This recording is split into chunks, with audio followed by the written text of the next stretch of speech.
Hello everyone, मैं self Nazar Alam and you watching Kabir CSC। आज के इस वीडियो में देखने वाले हैं 14 सितंबर के करंट अफेयर। ये current affair NTPC, group D, UPSI, SSC और दिल्ली पुलिस और जितने भी गवर्नमेंट एग्ज़ाम हैं उन सब के लिए काफ़ी इम्पोर्टेंट हैं, क्योंकि इस करंट अफेयर्स में उससे संबंधित जितने फैक्ट हैं वही बताने वाला हूँ।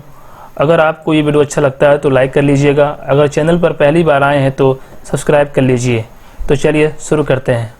आज का पहला सवाल ये है, WHO यानी वर्ल्ड हेल्थ ऑर्गेनाइजेशन दक्षिण पूर्व एशिया क्षेत्र के 73वें सत्र की मेज़बानी किस देश ने की थी? तो इसका आंसर हो जाएगा थाईलैंड। थाईलैंड ने दक्षिण पूर्व एशिया क्षेत्र के 73वें सत्र की मेज़बानी की थी। WHO के बारे में आप जान लीजिए कि WHO ने एक पैंडेमिक पैनल बनाया है। इसमें कोविड-19 से कैसे निपटा जाए इसमें बात की गई है। तो इस पैनल में एक भारतीय महिला को भी शामिल किया गया है। उनका नाम है प्रीति सूदन। प्रीति सूदन, ये प्रीति सूदन पहले स्वास्थ्य विभाग की सेक्रेटरी यानी सचिव रह चुकी हैं। अब बात करते हैं थाईलैंड की। तो थाईलैंड की राजधानी जो है वो है बैंकॉक और करेंसी है बाहत। और अगर बात करें WHO की, तो WHO के जो डायरेक्टर जनरल यानी कि महानिदेशक हैं वो हैं टेड्रोस अधानोम और ये इथियोपिया कंट्री के हैं। आपको बता दें कि इथियोपिया की राजधानी अदीस अबाबा है और इथियोपिया जो कंट्री है ये पड़ता है अफ्रीका कॉन्टिनेंट यानी कि अफ्रीकी महाद्वीप में। अक्सर एग्ज़ाम में ये भी पूछा जाता है कि इथियोपिया कैसा कंट्री है, लैंड लॉक कंट्री है या नहीं। तो इसका आंसर हो जाएगा कि इथियोपिया एक लैंड लॉक कंट्री है, यानी कि इथियोपिया चारों ओरों से ज़मीन से घिरा हुआ है। इसका कोई भी पार्ट समुद्र से टच नहीं है। तो आप उसे बोल सकते हैं कि यह भूमि रुद्ध कंट्री है, यानी यह ज़मीन से घिरा हुआ देश है। तो आपको दिखा देते हैं कि इथियोपिया कहाँ पड़ता है। तो आप यहाँ देख सकते हैं कि इथियोपिया हॉर्न ऑफ अफ्रीका का पार्ट है। अक्सर एग्ज़ाम में ये पूछा जाता है कि इथियोपिया हॉर्न ऑफ अफ्रीका का पार्ट है या नहीं। तो इसका आंसर होगा इथियोपिया हॉर्न ऑफ अफ्रीका का पार्ट है। तो हॉर्न ऑफ अफ्रीका में 4 कंट्री आते हैं। पहला है इरिट्रिया, दूसरा है जिबूती, तीसरा है सोमालिया और चौथा है इथियोपिया। आप यहाँ देख सकते हैं कि इथियोपिया जो कंट्री है चारों ओरों से ज़मीन से घिरा हुआ है। तो इसे आप बोल सकते हैं कि ये इथियोपिया लैंड लॉक कंट्री है। अगला सवाल ये है, किस राज्य ने सफाई कर्मचारियों के लिए गरिमा योजना शुरू की है? गरिमा योजना शुरू की है। तो गरिमा योजना को शुरू किया है उड़ीसा सरकार ने। उड़ीसा सरकार ने गरिमा योजना को शुरू किया है। गरिमा योजना में जितने भी सफाई कर्मचारी हैं उनका एक डेटाबेस सरकार के द्वारा बनाया जाएगा। इसके सहायता से उन्हें जितनी भी सरकारी योजनाएं आती हैं सरकार के द्वारा उनको प्रोवाइड की जाएगी और उनका सूचना उन लोगों तक पहुंचाया जाएगा। तो यही है गरिमा योजना और इसको शुरू किया है उड़ीसा सरकार ने। आपको बता दें कि उड़ीसा सरकार ने या उड़ीसा में गंगाधर मेहर लिफ्ट कैनाल सिस्टम को स्टार्ट किया गया है। गंगाधर मेहर लिफ्ट कैनाल सिस्टम को भी उड़ीसा में स्टार्ट किया गया है। उड़ीसा में 2 गांव ऐसे हैं जिन्हें यूनेस्को ने सुनामी रेडी डिक्लेयर कर दिया है। सुनामी रेडी का मतलब ये होता है कि अगर वहां पर सुनामी आती है तो वो पहले से ही जागरूक हैं और इस सुनामी से बच सकते हैं। तो वो 2 गांव कौन से हैं? तो पहले गांव का नाम है वेंकट रायपुर और दूसरे गांव का नाम है नोलिया शाही। आई रिपीट, वेंकट रायपुर और नोलिया शाही। इन 2 गांव को उड़ीसा सरकार ने यूनेस्को ने सुनामी रेडी डिक्लेयर कर दिया है। उड़ीसा में मधु पेंशन योजना को भी स्टार्ट किया गया है और उड़ीसा में एकमात्र बीच ऐसा है जिसे ब्लू बीच फ्लैग का दर्जा दिया गया है।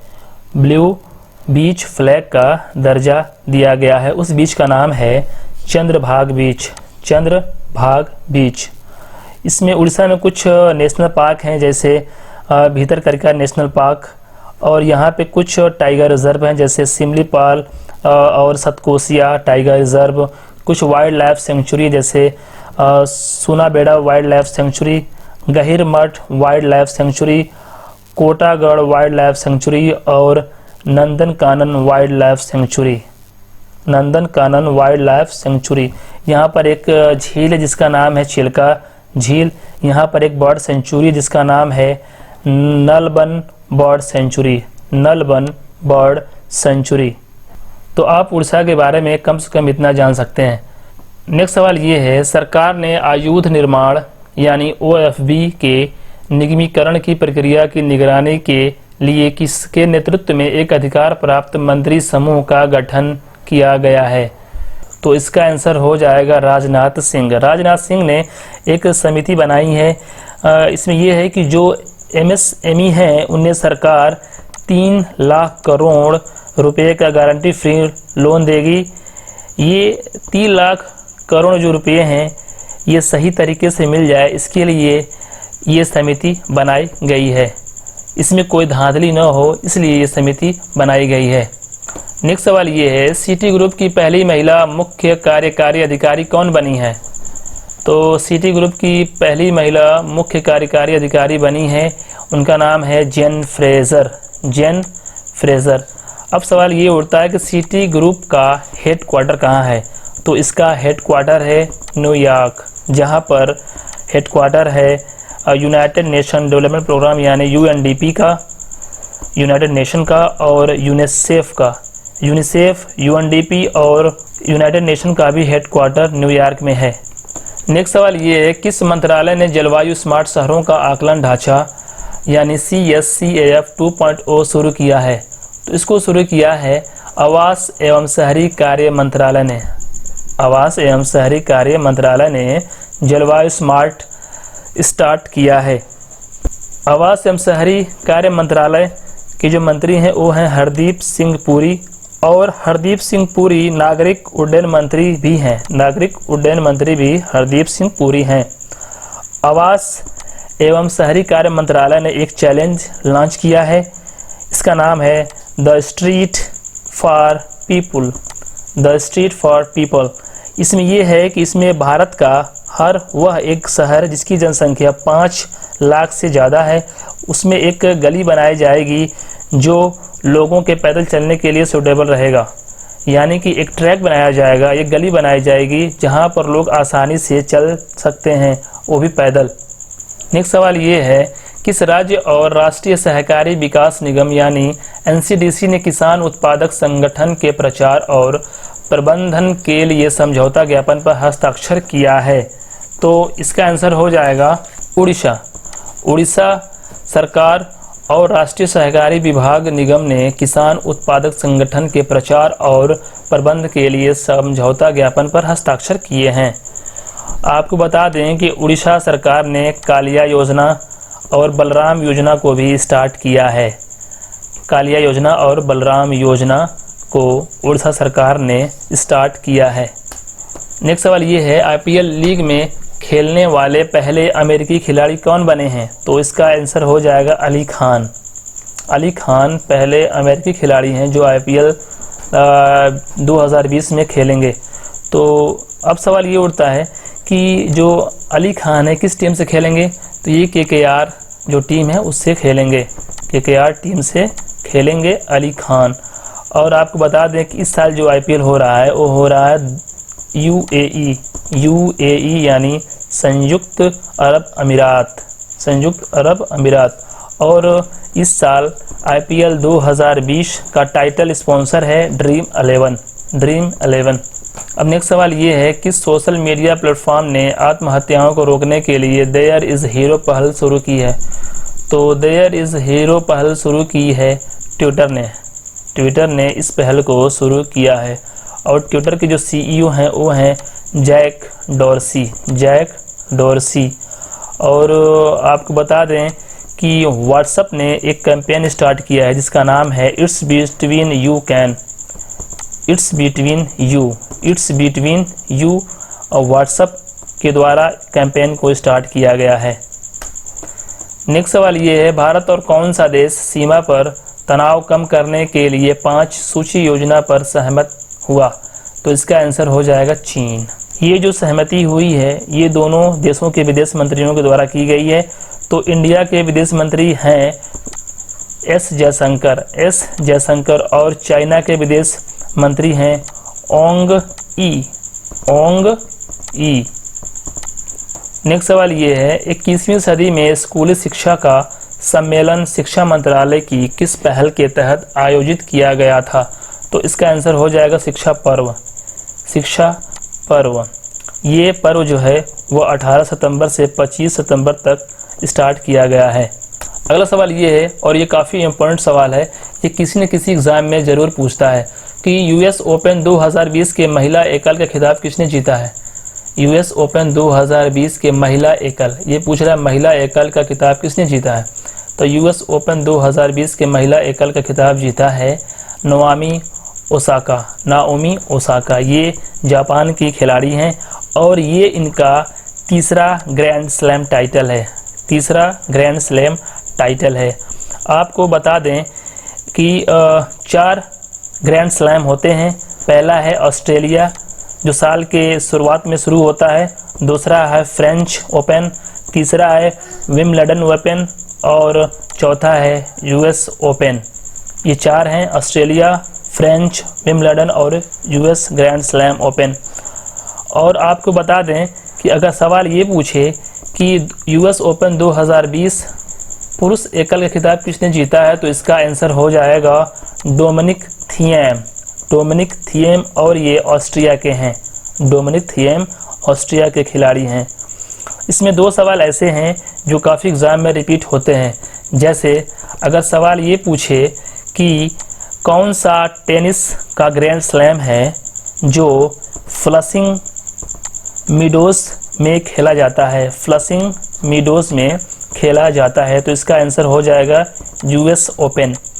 और अक्सर सवाल यही पूछता है कि वो कौन सा ग्रैंड स्लैम है जो आर्थर एस स्टेडियम में खेला जाता है? तो इसका भी आंसर यूएस ओपन हो जाएगा, क्योंकि आर्थर एस जो थे वह एक टेनिस के महान खिलाड़ी थे। नेक्स्ट सवाल ये है, निम्नलिखित में से किस विभाग ने 5 स्टार विलेज नामक एक योजना शुरू की है? तो इसका आंसर हो जाएगा डाक विभाग। ये योजना 5 स्टार विलेज नामक योजना डाक विभाग के द्वारा शुरू किया गया है। और बता दें कि आपको कि डाक विभाग मिनिस्ट्री ऑफ कॉमर्स के अंतर्गत आता है, यानी संचार मंत्रालय के अंतर्गत डाक विभाग आता है। इसके मंत्री हैं रविशंकर प्रसाद कानून मंत्री भी रविशंकर प्रसाद जी हैं। अगला सवाल ये, वर्ष 2016-17 से 2018-19 तक भारत की रक्षा निर्यात बढ़कर कितना प्रतिशत हो गया है? तो इसका आंसर हो जाएगा 700%। यहाँ आपको जोड़ दें कि अगर सवाल ये पूछे कि रक्षा निर्यात का जो लक्ष्य है वो बढ़ाकर कितना कर दिया गया है, तो उसको लक्ष्य जो बनाया गया वो बनाया गया है 35,000 करोड़ का। 35,000 करोड़, यानी कि रक्षा निर्यात का लक्ष्य 35,000 करोड़ का रखा गया है। यानी कि भारत सरकार 35,000 करोड़ रुपए का जो रक्षा है वो निर्यात करेगा, यानी कि $5 बिलियन। तो इसका लक्ष्य है 2025। किस राज्य के उच्च न्यायालय ने पोक्सो यानी prevention of children sexual offence मामले के जांच की निगरानी के लिए राज्य के प्रत्येक जिले में महिला आईपीएस अधिकारी नियुक्त करने का निर्देश दिया है? तो इसका आंसर हो जाएगा केरला सरकार ने ऐसा कदम उठाया है कि हर एक ज़िले में आईपीएस अधिकारी नियुक्त करेगा पोक्सो से संबंधित मामले की निगरानी करने के लिए। आपको बता दें कि केरला सरकार ने एक नाव एम्बुलेंस स्टार्ट की है, इसका नाम है प्रतीक्षा। नेक्स्ट सवाल ये है, कौन सा बॉलीवुड अभिनेता 2021 में भारत में अलेक्सा को अपनी आवाज़ देगा? तो इसका आंसर हो जाएगा अमिताभ बच्चन। दिल्ली सरकार ने लोगों के ऑक्सीजन स्तर की जांच करने के लिए कौन सा अभियान शुरू किया है? आपको बता दें कि यह जो अभियान शुरू किया गया है यह कोविड-19 से संबंधित नहीं है। तो इसका आंसर हो जाएगा ऑक्सीमित्र अभियान। नेक्स्ट सवाल ये, द्वितीय विश्व युद्ध के दौरान उपयोग किए गए किस जर्मनी युद्धपोत का मलबा मिला है? आपको बता दें कि जो द्वितीय विश्व युद्ध हुआ था इसमें जर्मनी की हार हुई थी। तो जर्मनी का यहाँ पर एक उस टाइम एक युद्धपोत था जो निस्तनाबूद हो गया था, तो उसका मलबा मिला है नॉर्वे के समीप। तो नॉर्वे जो कंट्री है उसके नज़दीक मिला है ये मलबा, उसका नाम है कार्लसरूहे नाम का जर्मन युद्धपोत है, उसका मलबा मिला है। नेक्स्ट सवाल ये है कि उत्तर प्रदेश के मुख्यमंत्री योगी आदित्यनाथ ने किस जिले में स्थित हवाई पट्टी को हवाई अड्डे में परिवर्तित करने की घोषणा की है? तो इसका आंसर हो जाएगा सोनभद्र। यहाँ आप ये भी जान लीजिए कि उत्तर प्रदेश में 3 और एयरपोर्ट बनाए जा रहे हैं।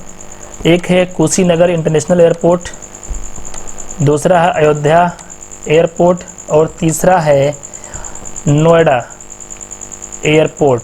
नोएडा के जेवर में बन रहा है नोएडा एयरपोर्ट। ये तीनों अयोध्या एयरपोर्ट, कुशीनगर एयरपोर्ट और नोएडा एयरपोर्ट, ये तीनों इंटरनेशनल यानी अंतर्राष्ट्रीय एयरपोर्ट होंगे। और अभी एक चौथा एयरपोर्ट बनाया जा रहा है जो है सोनभद्र में। आपको बता दें कि सोनभद्र में रिहंद बांध भी है जिसे हम गोविंद बल्लभ पंत बांध बोलते हैं। गोविंद बल्लभ पंत बांध भी रिहंद बांध को बोलते हैं। यह भारत का सबसे बड़ा आर्टिफिशियल बांध है। तो आज के लिए बस इतना ही। आशा करता हूँ आपको वीडियो अच्छा लगा होगा। अगर इसमें आप कुछ सुधार कराना चाहते हैं तो आप नीचे कमेंट में कमेंट कर सकते हैं कि आप इसमें क्या सुधार कराना चाहते हैं और इसमें क्या ऐड करवाना चाहते हैं। तो अगर चैनल पर पहली बार आए हैं तो सब्सक्राइब कर लीजिए। धन्यवाद।